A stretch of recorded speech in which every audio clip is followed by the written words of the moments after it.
Ema ligando. Oi, tia Ema. Tô aqui na casa de vó.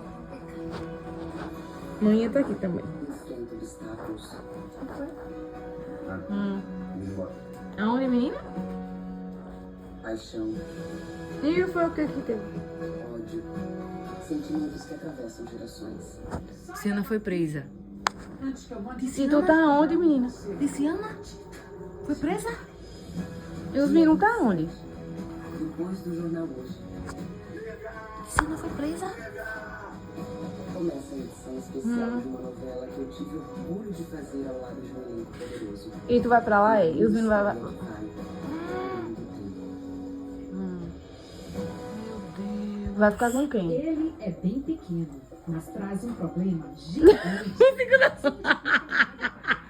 Pode transmitir. Eu disse, pronto, a desgraça tá feita agora. Eu ele tá de satanás.